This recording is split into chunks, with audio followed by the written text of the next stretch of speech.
At 9:14 a.m. Eastern Time on March 31, 2026, a wire transfer was initiated from the United States Treasury's Foreign Military Financing account to a correspondent banking chain that would ultimately deliver $47.3 billion to the Israeli Ministry of Defense Procurement Office in Tel Aviv. This was not a routine transaction. It was the largest single foreign military financing disbursement in American history, authorized under the Emergency Supplemental Appropriations Package that Congress passed on March 18th after 6 days of debate, 2 procedural votes, and a presidential signature at midnight. It was the money that was supposed to fund the next 90 days of Israeli military operations. Arrow Interceptor production contracts, F-35 replacement aircraft deposits, artillery ammunition procurement, and the logistics costs of maintaining a wartime military at current operational tempo. At 9:14 a.m., the transfer left the Treasury account. At 9:15 a.m., it arrived at the first correspondent bank, J.P. Morgan's London clearing desk. At 9:16 a.m., it was forwarded to the next institution in the chain, a bank in Nicosia, Cyprus, operating under the name Hellenic Commerce and Trade Bank, licensed by the Cyprus Securities and Exchange Commission in 2019, with a registered address on Makarios Avenue and an ownership structure that traces, through 4 holding companies in 3 jurisdictions, to a beneficial owner that does not exist.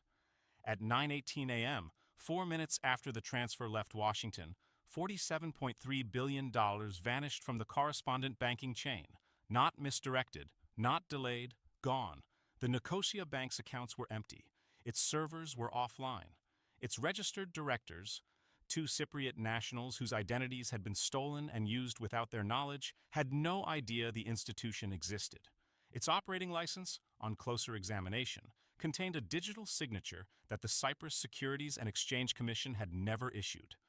Hellenic Commerce and Trade Bank was not a bank. It was a 4-year operation, built from scratch, inserted into the International Correspondent Banking System with enough documentation to pass automated compliance screening, maintained at minimal activity levels for 3 years to build transaction history, activated once, for 4 minutes, for $47.3 billion, and then it ceased to exist. To understand how this is possible, how $47.3 billion can disappear through a ghost bank in Cyprus in 4 minutes, you need to understand how the correspondent banking system actually works. Because most people assume that moving $47 billion requires the kind of scrutiny that would make fraud impossible. Most people are wrong. The International Correspondent Banking System is the infrastructure through which money moves between countries. When the U.S. Treasury sends $47 billion to Israel, it does not send it directly. There is no direct financial relationship between the U.S. Treasury, Army, and the Israeli Ministry of Defense procurement account. The money moves through a chain of correspondent banks, institutions that have pre-established accounts with each other and process transfers on behalf of their customers' customers. Each link in the chain sees only the immediate sender and the immediate recipient. J.P. Morgan's London desk sees a transfer from the U.S. Treasury to a Cyprus bank. It does not see, and is not required to see, where the money goes after Cyprus. The compliance check at each stage is automated. Is the sending institution known? Is the receiving institution licensed? Are there sanctions flags on either party? Does the transaction size fit the established pattern for this type of transfer? Hellenic Commerce and Trade Bank passed every automated check at every stage. It was licensed. It had transaction history. It had no sanctions flags. The $47 billion was consistent with foreign military financing flows that the correspondent banking system processes regularly. The fraud was not in the transaction. The fraud was in the institution.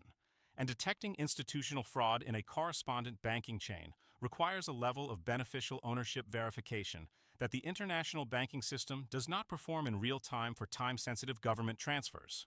4 minutes was enough time for $47.3 billion to clear every automated compliance checkpoint and arrive at a destination that no one had verified was real. Now let me tell you where $47.3 billion goes in 4 minutes, because the mechanics of the disappearance are as sophisticated as the mechanism that enabled it. The transfer did not stay in Cyprus. It could not. A $47.3 billion balance appearing in a small Cypriot bank would trigger immediate central bank attention and freeze orders within hours. The transfer was pre-fragmented. The moment it arrived at the Nicosia account, Automated instructions distributed it across 340 receiving accounts in 23 jurisdictions simultaneously. Each receiving account received between $50 million and $300 million, amounts large enough to be significant, but small enough to fall below the automatic reporting thresholds that apply to transfers above $1 billion in most jurisdictions.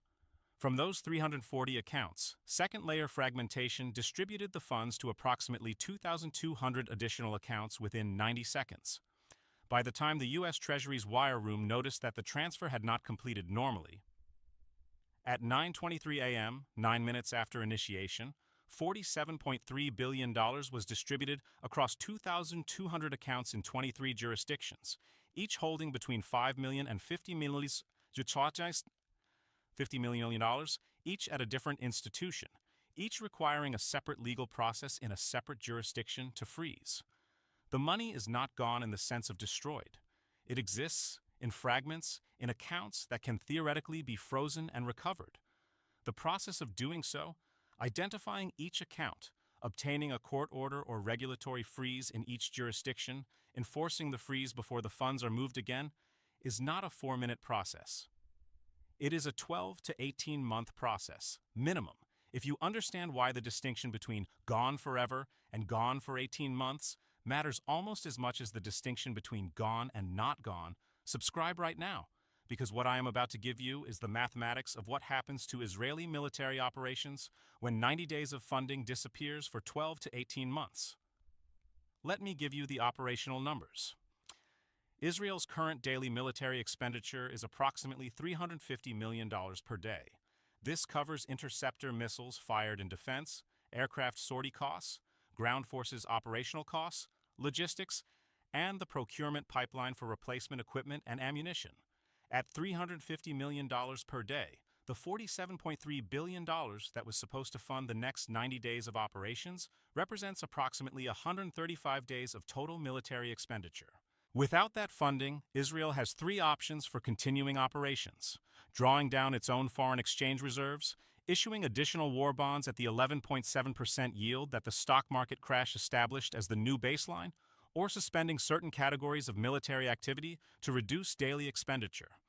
Israel's foreign exchange reserves stand at approximately $200 billion, sufficient to absorb the loss in theory. But the $47.3 billion was not just operating funds. It was the advance payment for procurement contracts that have already been signed.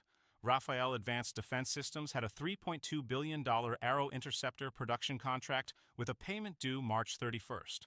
Lockheed Martin had a $4.7 billion F-35 deposit due April 5th. Rheinmetall had a $1.8 billion artillery ammunition contract with a delivery schedule tied to payment milestones. When those payments do not arrive on schedule, the contractors do not continue production on the expectation that payment will eventually come. They pause. They redirect production capacity to customers whose payments are arriving on schedule. The Arrow Interceptor production line that Israel desperately needs running at maximum capacity does not run at maximum capacity when the payment for maximum capacity production has disappeared into 2,200 bank accounts across 23 jurisdictions. The funding gap is not just about money, it is about production timelines that cannot be compressed once they are interrupted. Now let me tell you what the official response looks like, and why every available mechanism moves at the speed of law rather than the speed of war. The U.S. Treasury declared a financial emergency at 9:47 a.m., 33 minutes after the transfer disappeared. The Financial Crimes Enforcement Network issued simultaneous freeze requests to correspondent banks in all 23 affected jurisdictions. SWIFT suspended the Hellenic Commerce and Trade Bank's BIC code, the banking identifier that allows institutions to route transactions, within 2 hours. Here is what those responses accomplished, and what they did not. The SWIFT suspension prevents any additional transactions from being routed through the Ghost Bank. The Ghost Bank has already completed its only transaction and no longer exists, so the suspension is irrelevant. The FinCEN freeze requests reached correspondent banks in 23 jurisdictions. Each jurisdiction has its own legal framework for responding to foreign freeze requests. The European Union jurisdictions, Cyprus, Malta, Luxembourg, operate under EU anti-money laundering directives that require domestic court authorization before a foreign freeze request can be enforced. Court authorization in Cyprus takes a minimum of 72 hours under emergency procedures. In Luxembourg, the standard timeline is 5 to 7 business days. In the 72 hours it takes Cyprus to authorize the first freeze, the funds in Cypriot accounts have already been moved. The 2,200 accounts that received the fragmented funds are not static.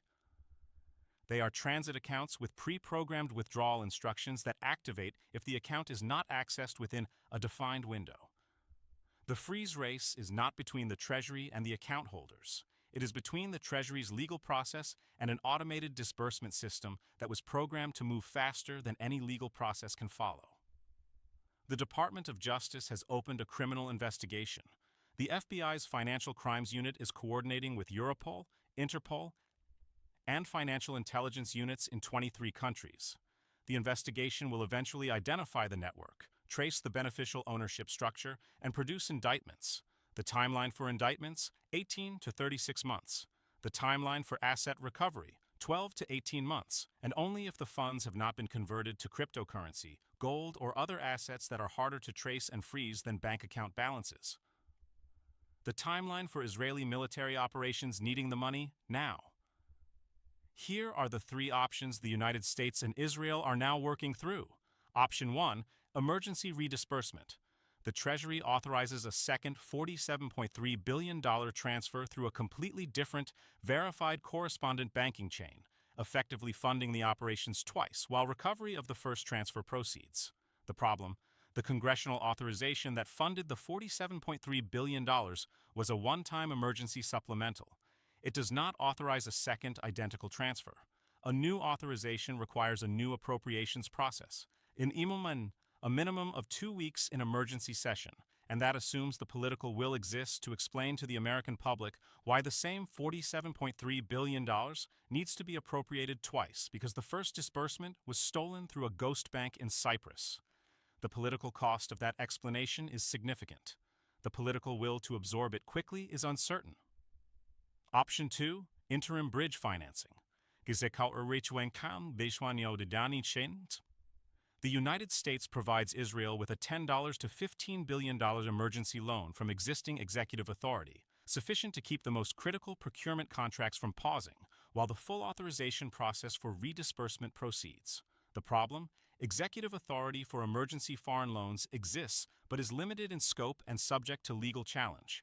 The Treasury General Counsel's assessment is that the authority supports a bridge of approximately $8 billion, enough to cover the Arrow production contract and the most urgent ammunition procurement, but not the F-35 deposit or the full logistics pipeline.